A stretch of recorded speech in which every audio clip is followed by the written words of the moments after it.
So in this lecture, we will discuss the velocity diagram of an impulse turbine. So as I have already drawn a blade and the incoming steam from the nozzle is shown by Ci, which is at the nozzle angle, which is alpha. So the steam is coming at Ci velocity at an angle of nozzle, which is at alpha, also known as the nozzle angle. Let us say that the blades mounted on the rotor are rotating with a linear velocity CBL, and the blade motion is in this direction as shown by this. So CBL is this one. So the relative velocity when the steam enters the blade from the nozzle, it strikes the blade and then it enters the blade. So the relative velocity as the blade and the steam both are moving will be obtained by using the triangle law by joining the two sides of this triangle. So this is CBL, this is Ci, and we are obtaining CRI by joining the two sides of the triangle by using a line. So this is CRI, which is the relative velocity of steam and the blade. Then this CRI will act in the angle, at the angle which will be the inlet angle of the blade, because now the steam has to move along the blade like this. It will glide over the blade. So this theta is the inlet angle of the blade. Now we are dividing the Ci into two components, which are Cwi, the whirl component of velocity, and Cfi, which is the flow component of velocity. The two components have different uses. So the whirl component is responsible for giving the whirling motion to this blade, as this velocity is acting in the horizontal direction and the steam which will strike on this blade will impart the momentum or the velocity to this blade. However, the flow component which will flow in this direction will flow by like this, and it will not work towards the rotation of the blade. Hence this CFI is the component which is known as flow. As the steam will flow like this, it will not work, it will not provide any work done to the blade. However, it will exert an axial thrust on the blade which will have the tendency to break the blade.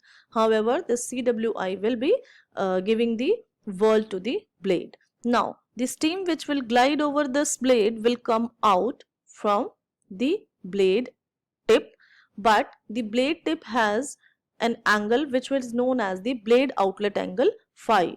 So the steam will come at the relative velocity Cr0 at the exit angle of the blade phi. So now when the steam will detach from the blade, it will have some absolute velocity which will be C0, and another angle beta will be obtained due to the detachment of the steam from the blade. So this beta is that angle at which the absolute velocity of steam will come out.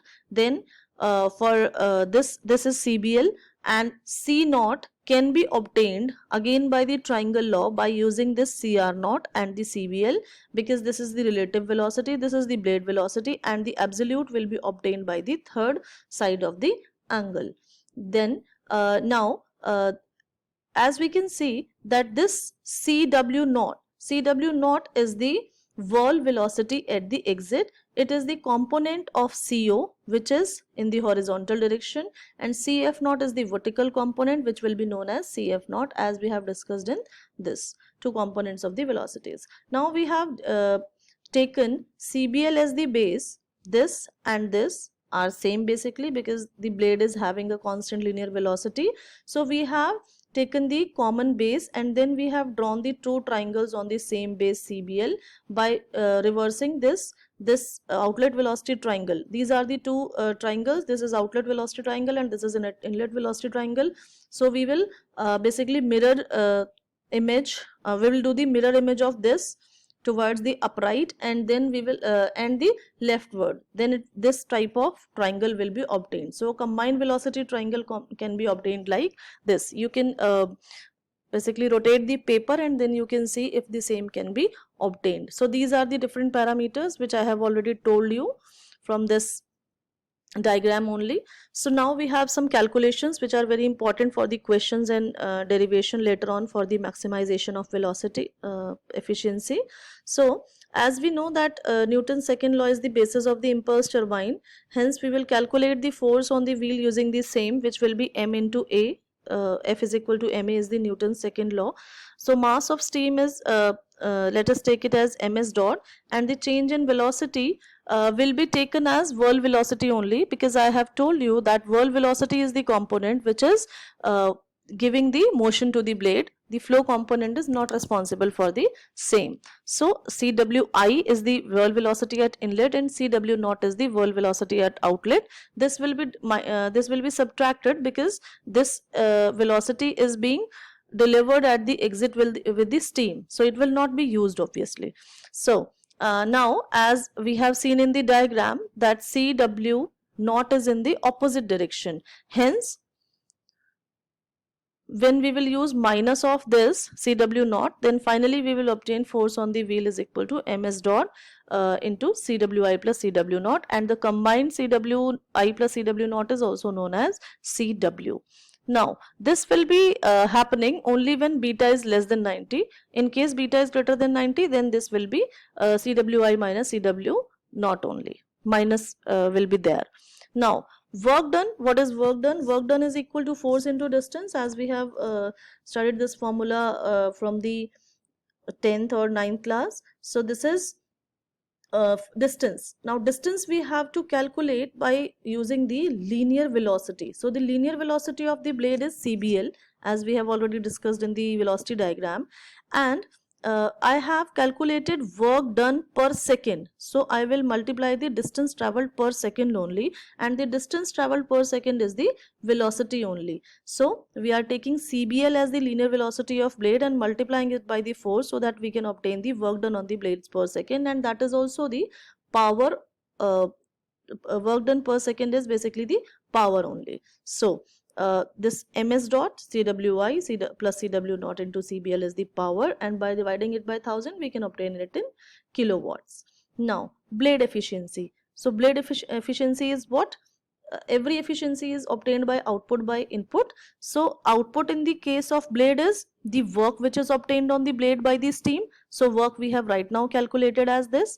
Now input to the blades is the energy which is supplied to the blade. So energy supplied to the blade is from the nozzle. So nozzle is delivering kinetic energy. So kinetic energy is mv square by 2. So it is ms dot into the absolute velocity of steam coming out from the nozzle is Ci and upon 2. So by solving this we get 2 Cbl Cwi plus Cw naught, which is Cw also upon Ci square. Now stage efficiency, again it is output by input, but it is output of the whole stage and input of the whole stage. So stage comprises of nozzle and moving blade. So the exit will be the exit of the blade, moving blade, and inlet will be the inlet of the nozzle. So work done on the blade will be the exit of the blade. So it is same as we have calculated right now above. And the inlet will be the inlet of the nozzle, which is the enthalpy drop in the nozzle, due to which the velocity is obtained in the nozzle. So it is ms dot into h1 minus h2, which we have discussed this in the chapter of nozzles. So this is the stage efficiency. Stage efficiency can also be obtained by the multiplication of blade efficiency into nozzle efficiency, and we are obtaining the same term. Nozzle efficiency we have already discussed in the last chapter. Now, as I told you that the flow component will exert axial thrust on the blade and it will tend to break the blade. So the thrust can also be calculated by using the flow velocities ms dot Cfi minus Cf naught. This should be as less as possible, because it will not help in motion of the blade, however it will exert a force. Blade velocity coefficient K, it is the ratio of the velocity at outlet to the velocity at inlet, while we are considering relative velocities, because it is about the blade. So whatever friction will be there in the blade, this K will represent the same. Then Now we have to maximize the blade efficiency. For that we have written this CW is equal to CRI cos theta plus CR naught cos phi. You can see it from the diagram. This is trigonometry. So taking cos theta common, this CR naught upon CRI is there. We have taken whole of this as common. Then this is a factor which is now we have named as Z, and this CR naught upon CRI is already discussed. It is the blade velocity coefficient, CR naught upon CRI. So this becomes the formula. This is equation 1. Now for the impulse turbine, the blade angles are nearly equal. This is equiangular type of turbines usually. So Z can be taken as a constant, and hence this particular thing will be used now. Now CRI cos theta is equal to CI cos alpha minus CBL. You can again see it from the diagram using the trigonometry. This relation is being written. Now putting this into the equation 1, which is this one, we get this CW is equal to this. Now formula for blade efficiency is already there. We have derived it earlier in this chapter, in this derivation only. So we are putting the value of this CW as this, and we have obtained this. Now we are defining another factor, which is rho, which is known as the blade speed ratio, and it is the linear velocity of the blade divided by the absolute velocity of the steam at inlet, Ci. So rho, in terms of rho, we are having this formula. It is this one. Now as I have told you, alpha is the nozzle angle, which will be constant. K is the friction factor, which is constant. Z, as we have discussed, that blades are equiangular, so Z is also considered constant. So the blade efficiency depends on rho only, and hence we'll differentiate it by the with respect to the rho. So we have differentiated and we obtained that rho is equal to cos alpha by 2 for the maximum efficiency condition. Now the maximum efficiency formula can be calculated by putting rho is equal to cos alpha by 2 in the formula for blade efficiency. So we are putting the same, and we obtain that maximum blade efficiency will be cos square alpha. Now corresponding work done at the maximum efficiency can also be calculated by putting the same relation, which is rho is equal to cos alpha by 2 in the formula for, in the general formula for work done, which is CW into CBL.